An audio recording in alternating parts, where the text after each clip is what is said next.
Assalamualaikum. My name is Aru. Welcome to the Cpec Time. अस्सलाम वालेकुम, मैं Yasir Rahman Cpec time के साथ नाज़रीन आपको खुशामदीद कहते हैं। आज की एपिसोड इम्पॉर्टेंट एपिसोड है इस हवाले से कि प्राइम मिनिस्टर ऑफ पाकिस्तान इस वक्त जो है वो बीजिंग का दौरा कर रहे हैं। बहुत ही इम्पॉर्टेंट इवेंट हो रहा है। Second BRF belt and road forum का इनेकाद किया जा रहा है। प्रेसिडेंट शी जिनपिंग ने स्पेशल इन्विटेशन दिया था प्राइम मिनिस्टर ऑफ पाकिस्तान को, जिसकी वजह से प्राइम मिनिस्टर 4 रोज़ा दौरे पर हैं। उन्होंने अपनी की नोट स्पीच भी की है, बड़ी इंपॉर्टेंट स्पीच है। इसी हवाले से बात करने के लिए इस वक्त हम चाइनीज एम्बेसी में मौजूद हैं और acting Chinese ambassador mister Chaoli John से बात करने के लिए इस वक्त हम मौजूद हैं। सबसे पहले हम उनको खुशामदीद कहते हैं। Sir, thank you very much for giving us time in Cpec time. Are you start? Sir, I want to. Can you introduce about BRF to the Pakistan public? Yes, sir. First of all, let me, on behalf of the ambassador, on behalf of the Chinese embassy, welcome the Cpec team to this embassy. I think Cpec time team is doing very well. They have been, more than 1 year now, and they have done over 60 programs throughout the year. I should say that their efforts to highlight Cpec, to introduce Cpec to the public of Pakistan is highly appreciated. I would like to open by this, and about this BRF, the full name of this BRF is Belt and Road Forum for International Cooperation. Or we simply say it is this Belt and Road Summit. We term it as a summit because, we are inviting almost 40 heads of states, heads of governments, and heads of international organizations to China. And this is the second summit. The first one was 2 years ago. This is a event which is being held every 2 years. So for this summit, we also invited the Prime Minister Imran Khan. The Prime Minister has brought a big team to China, including many ministers, and also his more than 500 businessmen delegation is also with him. Besides the multilateral event, he is also meeting President Xi Jinping. He is also meeting Prime Minister Li Keqiang. At the end of this meeting with Prime Minister, they are also witnessing the signing of quite a number of agreements between the two countries. He is also meeting the Vice President of China. So, this, he is using this multilateral event. He is also doing a lot of bilateral activities. So I believe that through this visit, this relations between the two countries will be further promoted. Okay. Before going to the Prime Minister's visit importance and discussing it in detail, I would like you to answer regarding this Belt and Road initiative of President Xi Jinping announced in 2013 by addressing Tajikistan Assembly at that time, Uzbekistan Assembly at that time. So one thing I would like to you to answer about this, how you see that in these 5 to 6 years, BRI has contributed to the development of the world? I think this is, as the Chinese always say, this is the greatest, public goods provided by China to the international community. China, after 40 years of reforms opening up, now it has become the second largest economy in the world.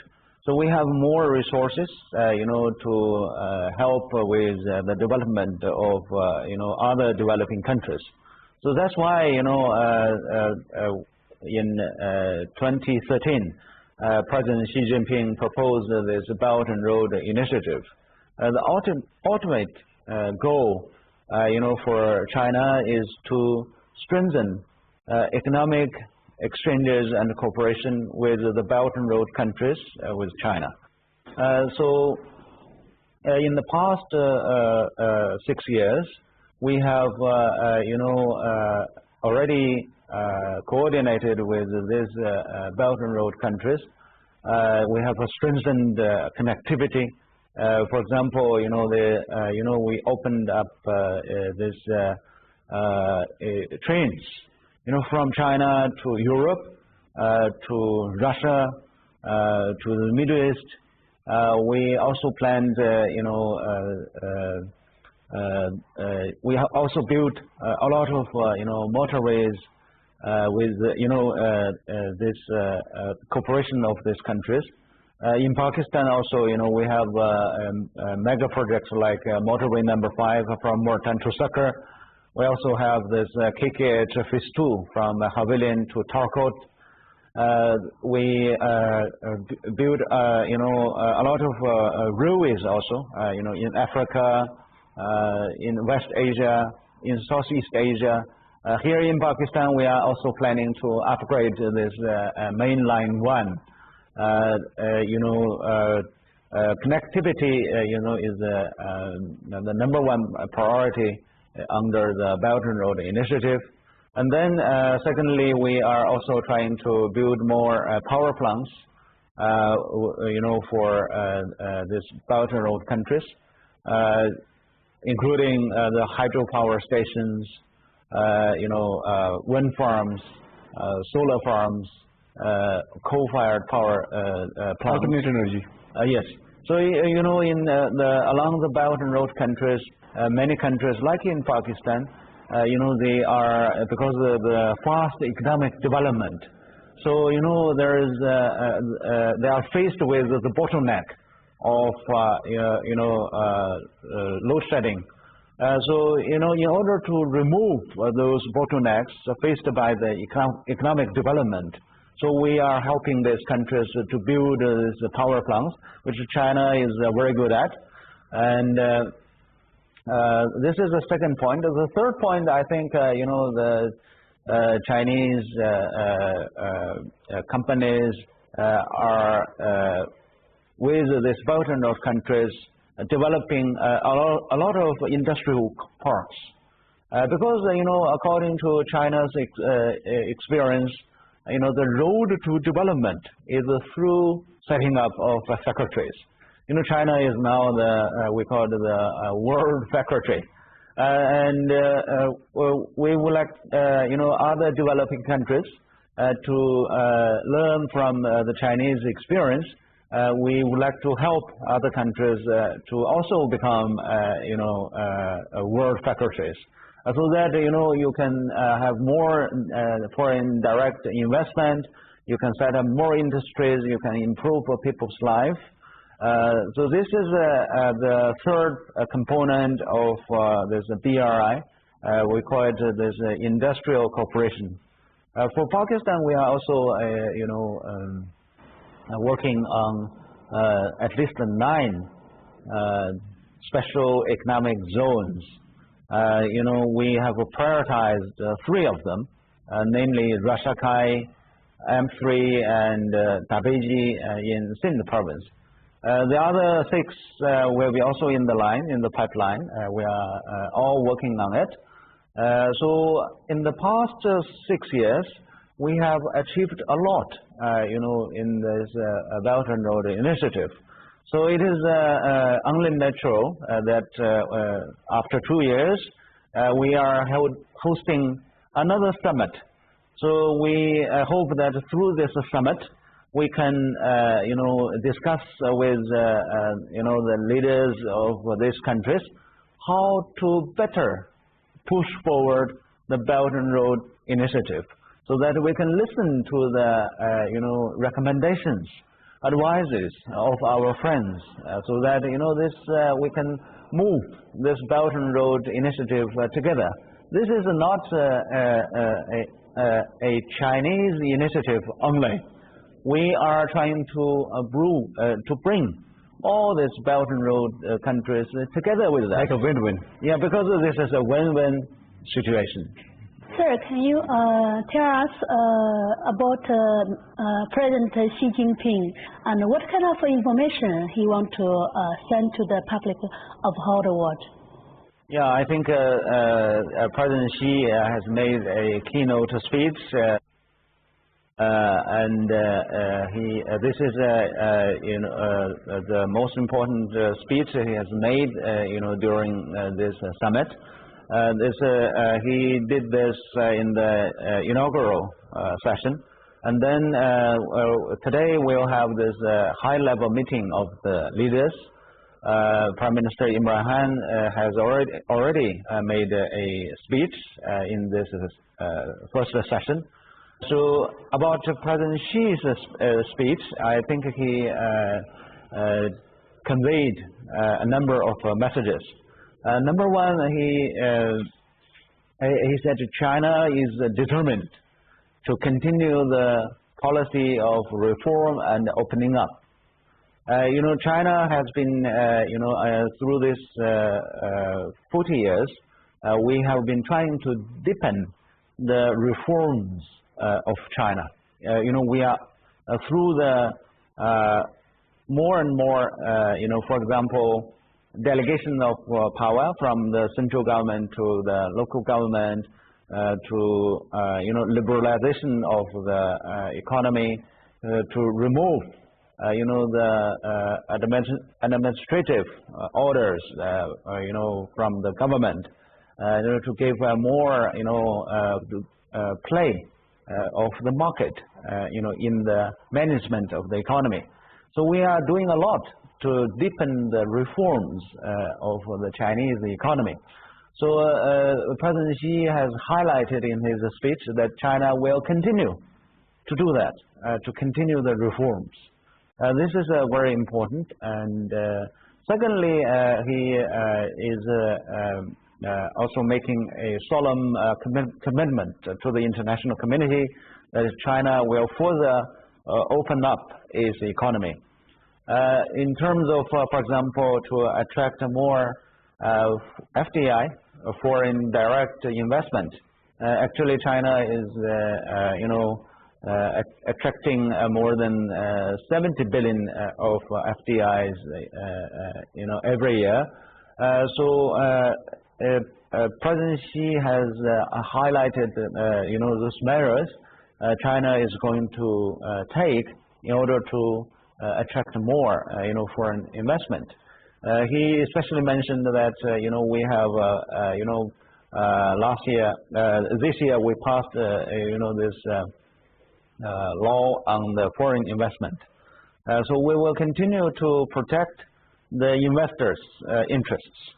For example, you may find some few cases, rare cases, in the provinces, for example, maybe, if you are here in China, and then, the local government, when you are already in China, the local government will talk to the investor, so you have to transfer the technology. Actually, this maybe is not in the contract.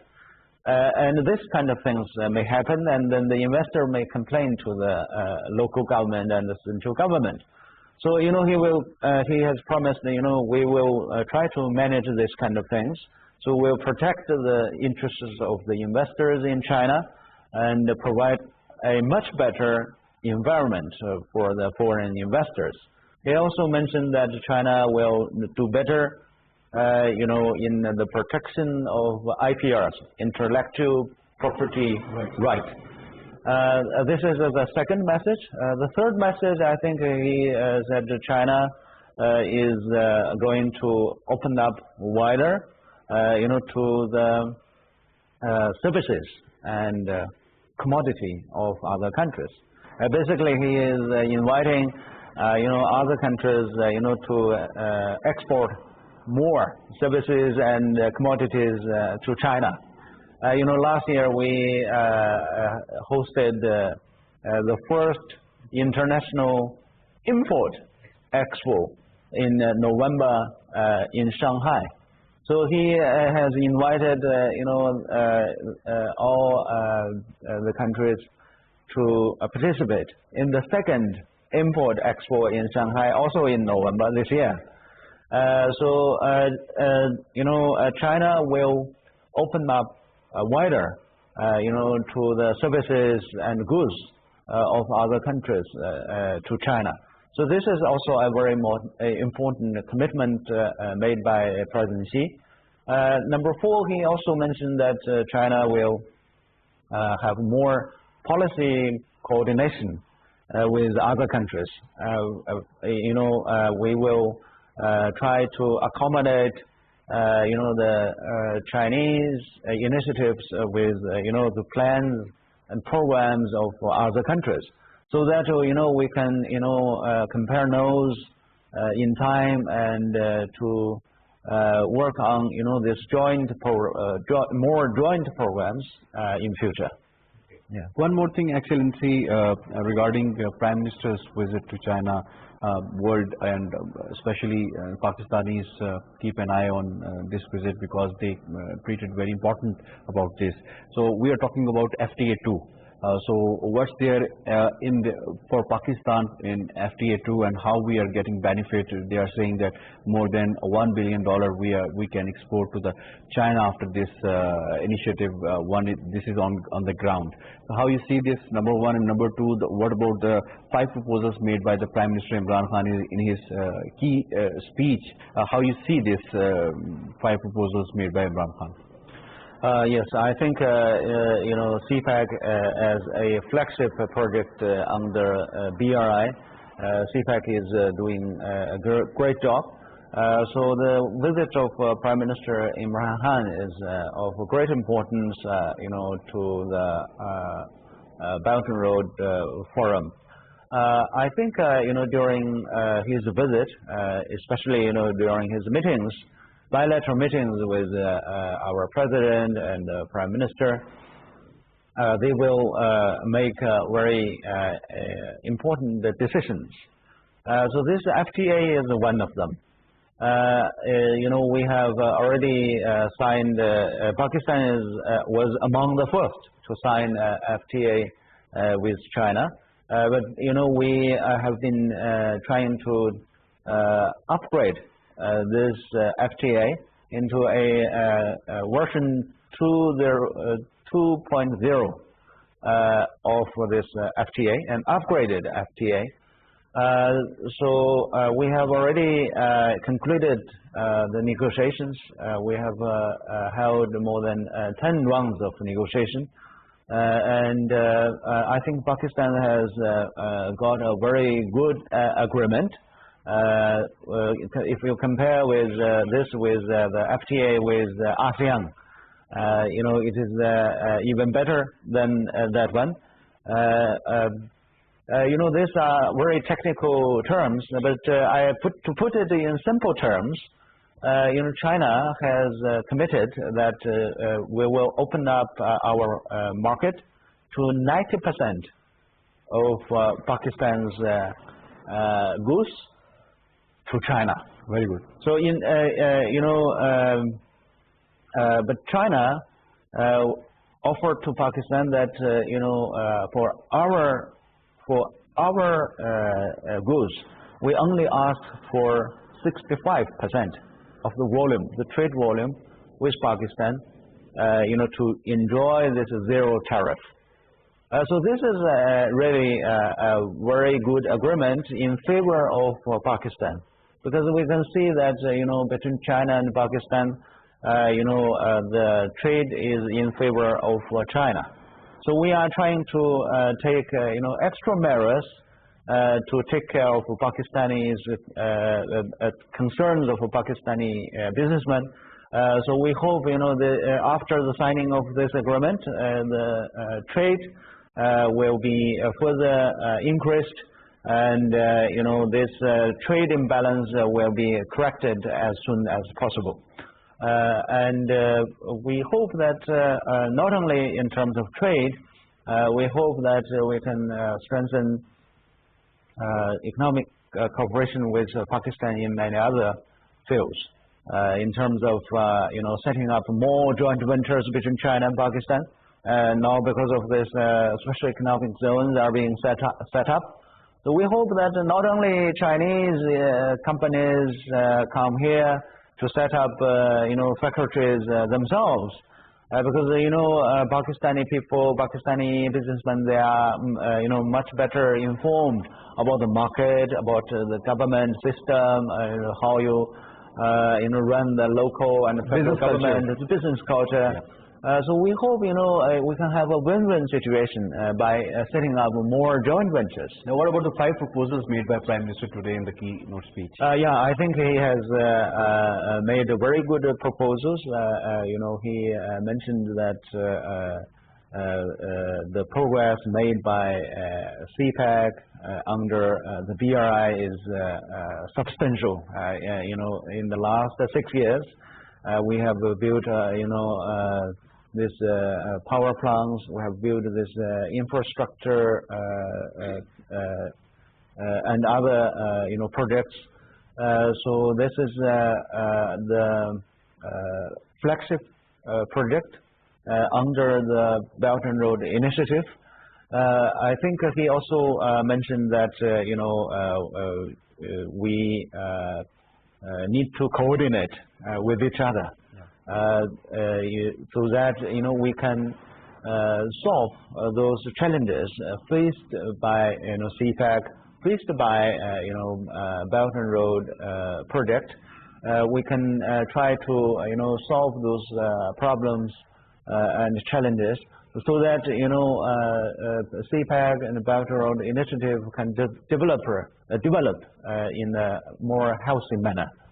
I think these proposals are very good, and I believe that when he is meeting with the Chinese leadership, we can further discuss about those specific proposals.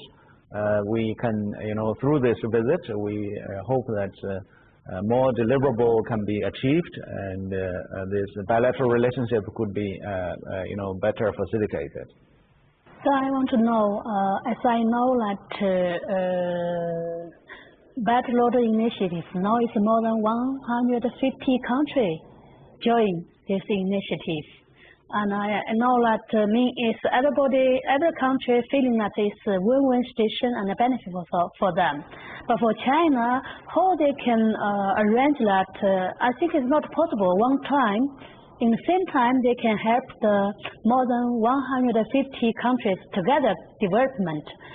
What is the Chinese government planning on this? And first stage for which area, and second stage for which area?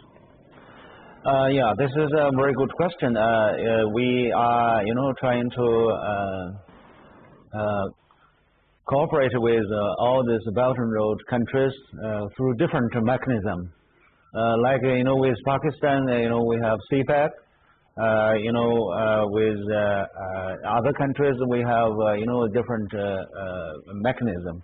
Actually, we have 6 corridors under the BRI, and we are trying to set up more mechanism so that those specific projects could be fully discussed under those mechanisms. I will give you one example. For example, under Cpec, we have the highest forum for Cpec. We call it the JCC, is the Joint Cooperation Committee. This is a committee led by NDRC as the National Development and Reform Committee, which is the focal ministry from China. And from Pakistani side is led by the Ministry of Planning. So this is a ministerial mechanism which make the final decisions about the list of Cpec projects. And under this GCC, then we have this JWG. This is called the Joint Working Group at the secretariat level or DG level. So at the working level, we have about 6 to 7 committees. For example, on energy we have energy GWG. We also have GWGs on infrastructure, on industrial cooperation, international cooperation as well. Recently, we established this GWG on international cooperation. It is led by the foreign officers of the two countries. Mainly, they are discussing, third-party participation. They are discussing how to manage, media, and we recently also established this GWG on social sector development, and this is also a very important one. This is led from Pakistani side is led by the Ministry of Planning. From Chinese side is led by the CITCA, Chinese International Development Agency, or the China Aid. This mechanism it has enabled both Pakistan and China to discuss, these specific projects at the working level. And then this is the second tier. And thirdly, there is also expert groups in all these, 6 or 7 areas. So if you have a proposal, on a specific project, if the PC1, for example, is ready, it is discussed at the expert level. When the experts fully discussed about this, and they recognize the importance of this project, and then this project will go to the GWG, and finally it will be approved by the GCC. If it is not good, at this 3 different levels, those projects will be shut down. And if there is the need of having more projects at the 3 levels, they at any time they can add new projects into the list. And this 3 level of mechanism is fully represented from both sides. So this is how it works under Cpec. Under BRI we have similar programs. This is for Pakistan, this is a bilateral.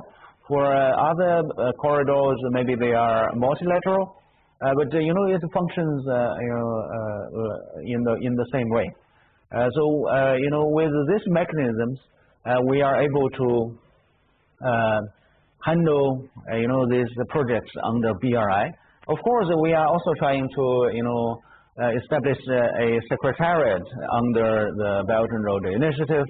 We hope that we can provide better services to the Belt and Road countries. We can coordinate in a better way. Maybe through the summit they can make further decisions.